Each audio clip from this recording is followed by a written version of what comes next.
the Marriage Show with Regina Dorcas. Whatever it takes, you can fix it.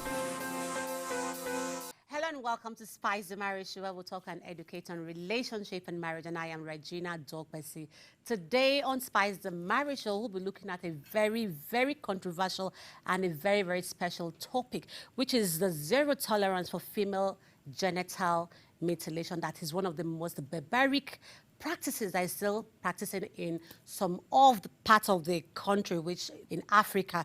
And the medical experts have said that this is the most devastating cultural practice with zero benefit. The question is, why are we still practicing something that we know we have no benefit in it, and it's destroying our girls? I have a very special, wonderful guest today that will be talking to us about this topic. They will kill the topic and they will tell us the good, the bad, and the ugly sides of this topic and the way forward. How I am not asking if we can slow down female genital mutilation. I'm asking for us to stop, because it's really, really destroying a lot of our girls. If you have any question or any contribution on this topic and you want to be part of this program, please feel free to send us a text on any of the numbers scrolling on the screen or follow us on any of our social media platforms. We'll be right back. All right, welcome back. If you're just joining us, it's Spice the Marriage Show. Like I always say, if you have any question and you want to be part of this program, please feel free to send us a text on any of the numbers scrolling on the screen. And like I said, our topic today that we'll be downing today is zero tolerance for female genital mutilation. And a lot of you out there will be wondering, what are we talking about? We are talking about circumcision for women. Why would a woman be circumcised? The question is there any benefit for her being circumcised? The answer is no. But why are we still practicing it? Now, I have two wonderful and special guests that will be talking to us about this topic. From my left, I have Barrister Solomon Dalung. He's a former Minister of Sports and Youth Development 2015 to 2019. Sir, you're welcome to Spice the Marriage Show. Thank you very much for this wonderful Sir, you're welcome. And I also have Barrister Hadiza Ibrahim Abba, child protection specialist, harmful practices from UNICEF. Like I wanted to say, who else can we talk to when it comes to female genital mutilation? Now we have somebody from UNICEF, and she is going to give, because they've been doing so much. They've been really doing so much. But before we start, I'll say welcome. Thank you so much for having me. Welcome, Hadiza. Welcome so much, and thank you for honoring our invitation. The pleasure is mine. Yeah. Barrister, thank you so much also for coming on Spice the Marriage Show. Yeah, our topic says today is female genital mutilation. And I'm going to be starting with you, Hadiza. You are from the UN, and I know the UN has been doing a lot when it comes to trying to get the females' rights back and all of that. You guys have been doing so much. Now, the question is, how has it been going? Have we been having any balance? Is there any result coming out from all the works people have been doing? Absolutely. So thank you so much once again for having me. Thank you. And for the sake of the viewers, I think let's start from the basics in terms of what female genital mutilation I know is. we are going to start on that. I'm just asking, and the UN have been doing so much about the girl child. The question is there any balance so far with what you have been doing, even concerning the female genital mutilation?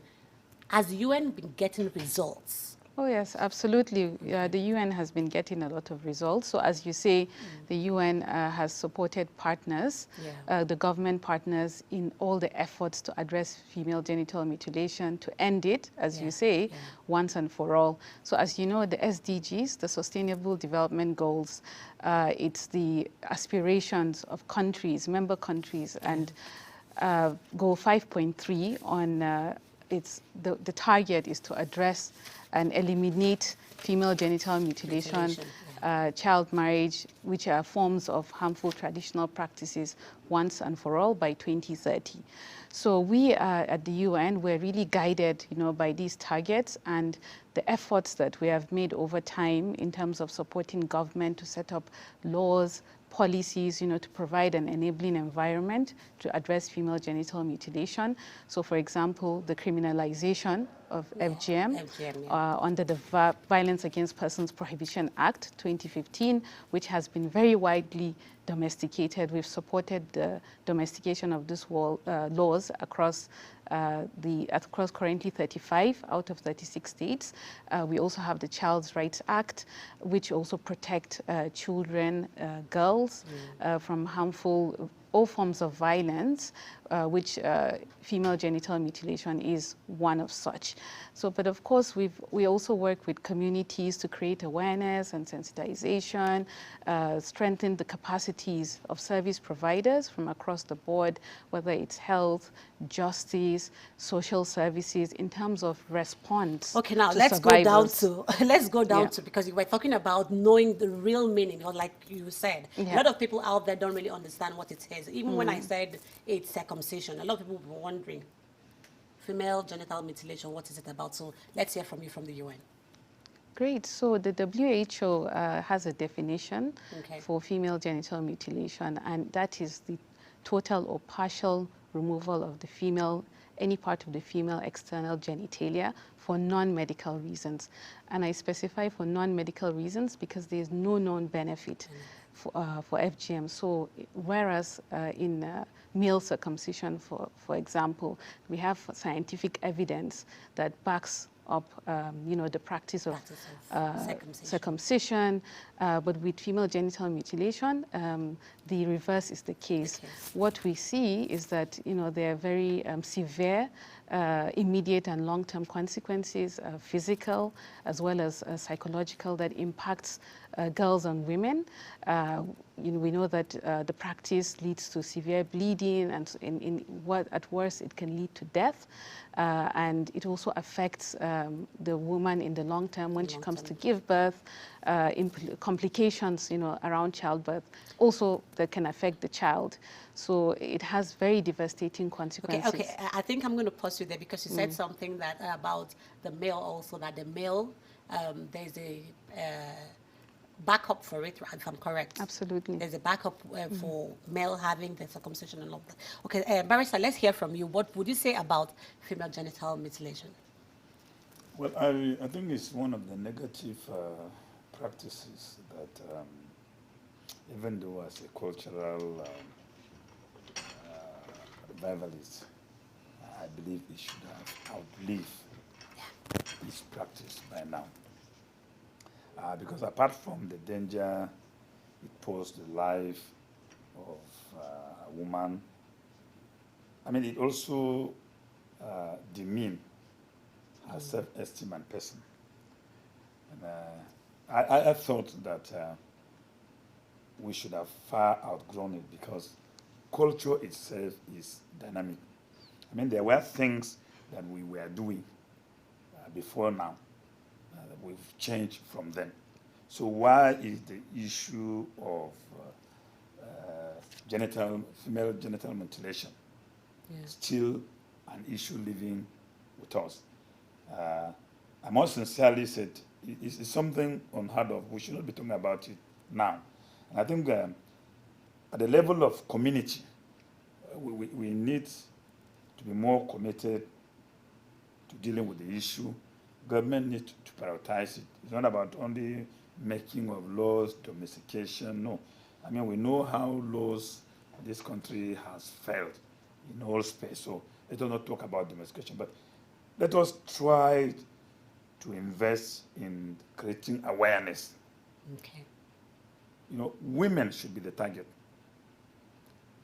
Women should be the target because the upbringing of a child, like from my own society, a female child is totally brought up by the mother. Our society is such that men are brought up by men, women are brought up by women. So that's how our society is segregated. We need that consciousness. We need also to involve partners like the local government, community leaders, traditional rulers. We must appreciate the fact that this culture is unheard of, is condemnable, is rejected. We should not be talking about it now. It should not be part of our civilization. It should not be mentioned. We don't need to legislate it. I mean, something that is bad, you don't need a law to legislate it, you just dumped it and forget about it. Just like we have dumped all the negative cultural practices. We don't kill twins now, which was before a practice. You give birth to twins, they are considered as evil, and they are immediately eliminated. Female genital mutilation is still being practiced. I mean, even in some of our society. This is something we should. How do you now subject a female child to circumcision, and what is the benefit? Okay, Barrister Hadiza, I'm going to come back to you. He just mentioned the same thing you talked about, the community. Now the question is, what role is the community leaders? How can they help in preventing? What have people put in place for them to help? Because he just mentioned it to me, and you talked about you've been doing some sensitization in some local governments and all of that. So what have people put in place to help them to halt this FGM down?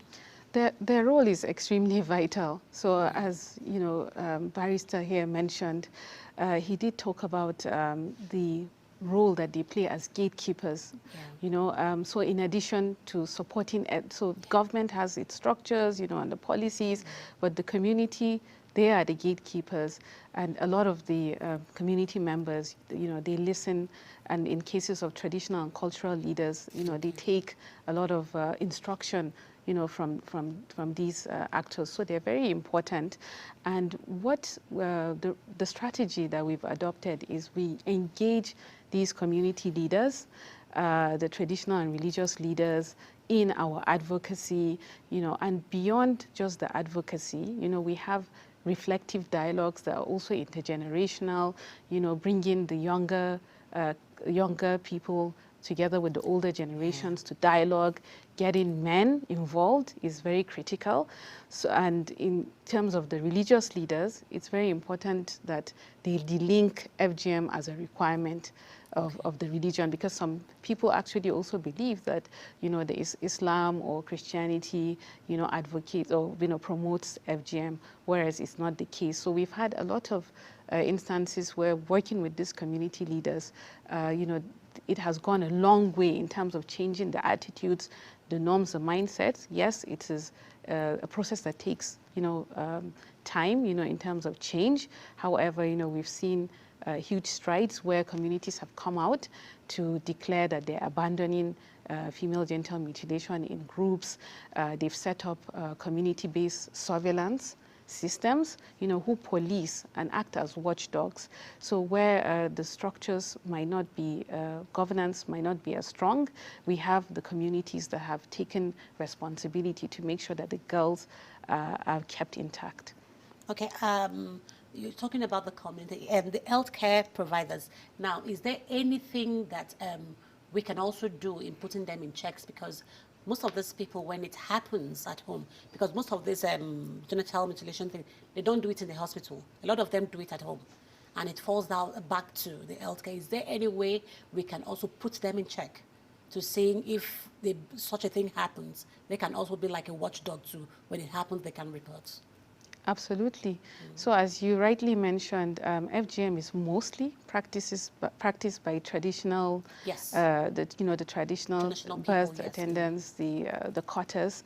But also in Nigeria, medicalization of FGM is also an area of concern.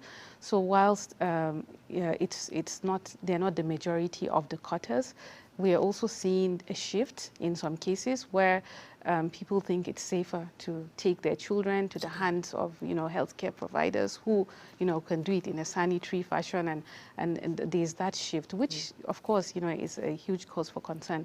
So working with these healthcare workers right from when a woman is pregnant, so she goes for antenatals, you know, at the primary healthcare level. So we engage with those healthcare workers to make sure that they provide counseling to women, so that, you know, women do not, the mothers do not ensure that their children are not caught when they give birth.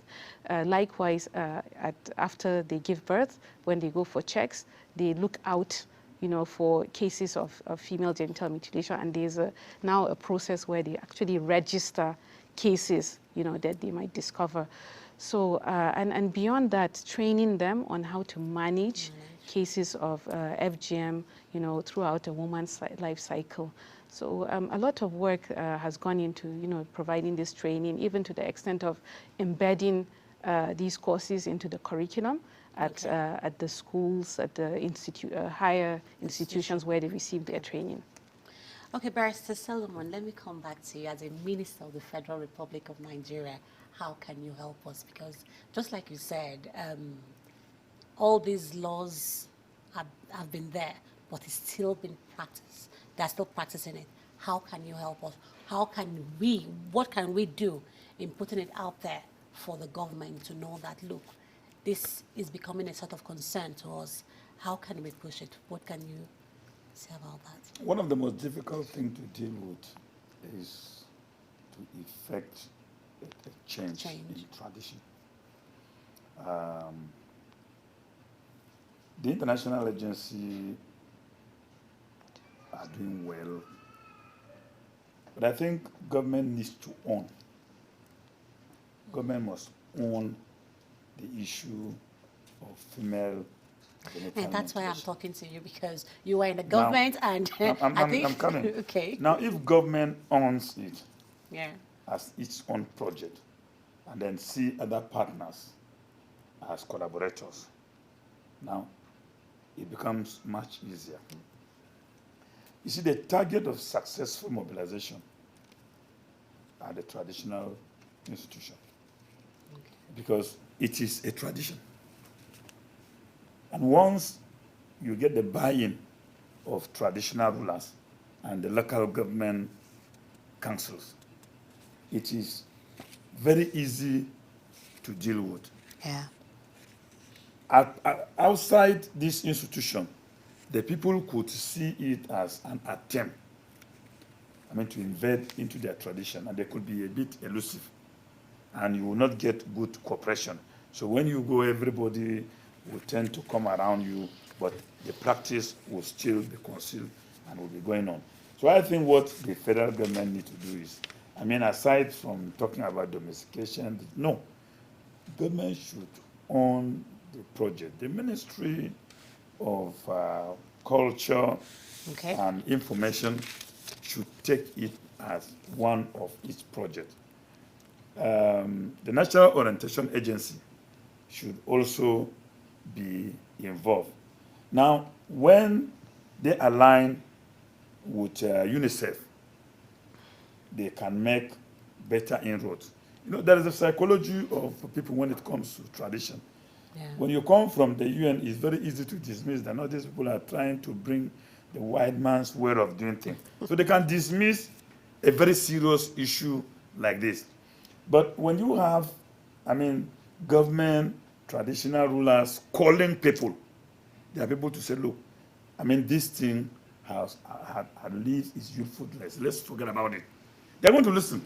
Thank you very much. We'll be going on a short break, and when we'll come back, we'll still continue the topic, zero tolerance for female genital mutilation. If you have any question or any contribution and you want to be part of Spice the Marriage Show, please feel free to send us a text on any of the numbers scrolling on the screen, or follow us on our social media platforms. We'll be right back. All right, welcome back. If you're just joining us, it's Spice the Marriage Show, and we've been talking zero tolerance for female genital mutilation, which, like I said before, it is a very barbaric practice in Africa, which has to stop.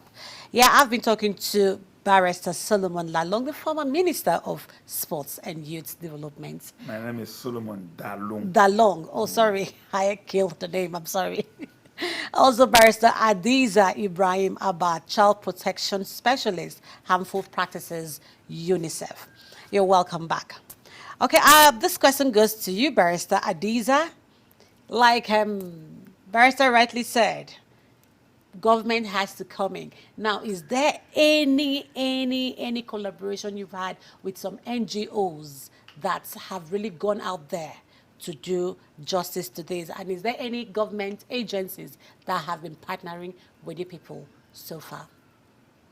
Yes, thank you. So I had mentioned earlier, the UN supports government efforts right? So we work with government implementing partners, the ones with the key mandate when it comes to addressing issues of violence against children, violence against women and girls, like female genital mutilation in this case.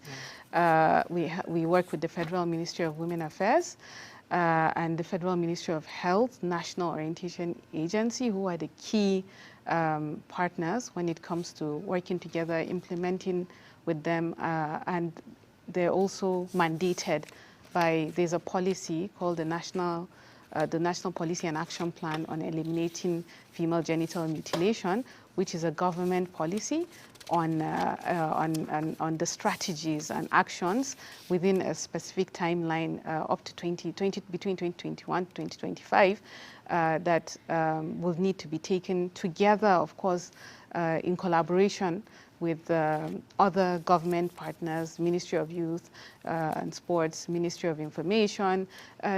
There's several agencies that have their different roles that they will play when it comes to addressing this. Justice is also one. And on the other side, the UN, international INGOs, local NGOs, civil society organizations are all part of this consortium that is led, spearheaded by government. So in fact, the program, the UN program, is a joint program that is being co-led with the UNFPA to eliminate female genital mutilation.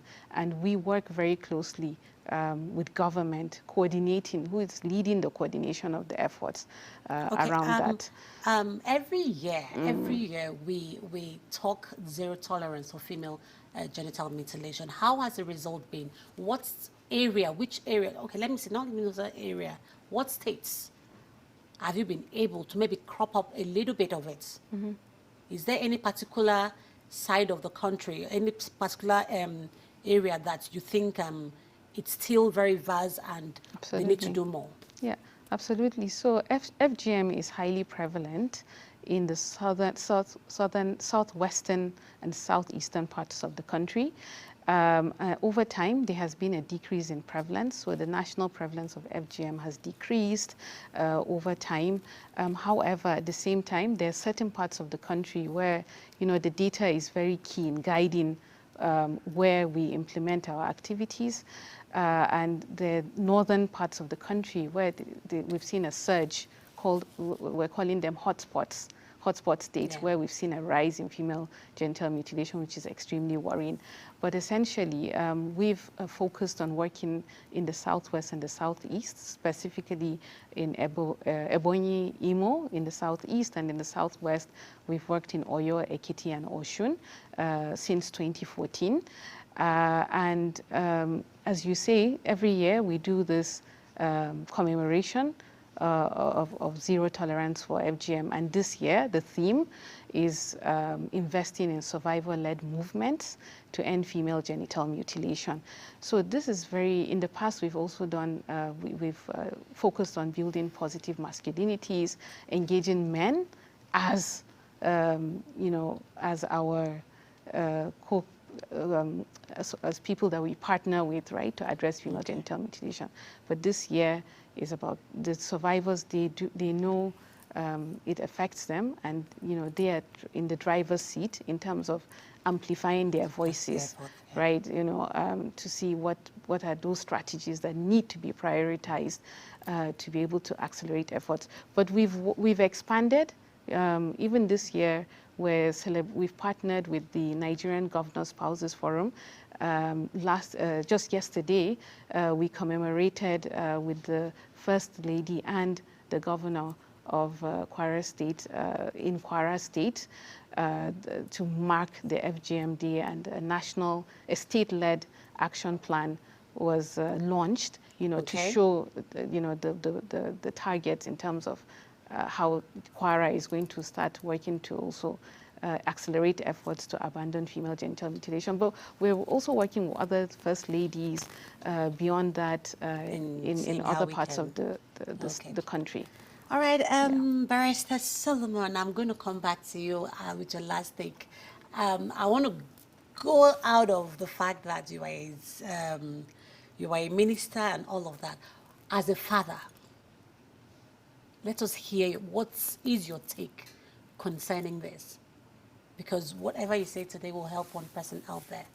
So let us keep this thing down, and I need you to speak to people out there as a father concerning this barbaric practice and see if we can help one person out there. You know, from a community that does not practice it is so appalling and unimaginable how that is done. Even though we have some cultural practices in our place that we consider harmful, but I cannot imagine watching my daughter Being circumcised. Yeah, no, it's something I cannot imagine. Nonetheless, as a father, I think men need to be very active in the advocacy to stamp out the female genital mutilation. A man is the head of a family and a supervisor. Yeah. A lot of what happens in the house is with the woman, and the women look up to men for direction. So if there are things that even women do that are not good, they have the endorsement of men to do it. So as a father, I'm calling on parents in communities where these practices have been going on, that we don't need even external advocacy. But let us engage our families and stamp out the practice at the family level. Thank you so very much for honoring this short notice, this interview. Thank you so much for coming. I'm really honored. And also Barrister Hadiza Ibrahim Abad, thank you so much for coming on Spice the Marriage Show. I will still want to have you. I will still want to bring you back because we have a lot to talk about when it comes to child mutilation, because it is really, really becoming something that we need to talk about, and we need to tell people that, look, this has to stop. It's really killing a lot of women and crippling a lot of marriages. So please, thank you very much. And I hope when I call you back, you'll honor me to come back. Thank you so much for having me, and it was a joy, and I would love to come back. Thank you so very much. Thank you. You're All right, welcome. I want to say a very big thank you to my esteemed and wonderful viewers out there for staying tuned at this hour and time to watch Spice the Marriage Show. Like we said, female genital mutilation is one of the barbaric, uncultured, inhuman practice that women are going through. Let us put our hands together and say no, because there is no benefit for it. A lot of a lot of negative things that it causes to a woman, you would not want to know.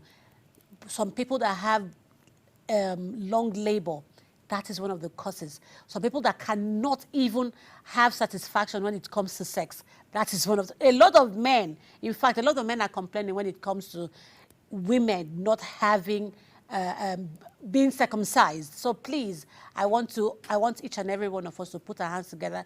The United Nations cannot do it alone. The government cannot do it alone. We have to do it together to make sure that this barbaric act is being stopped. If you have any question and you have any contribution and you want to be part of this program, please feel free to send us a text on any of the numbers scrolling on the screen, or follow us on any of our social media platforms. I still remain your host, Regina Dokpesi. Bye for now.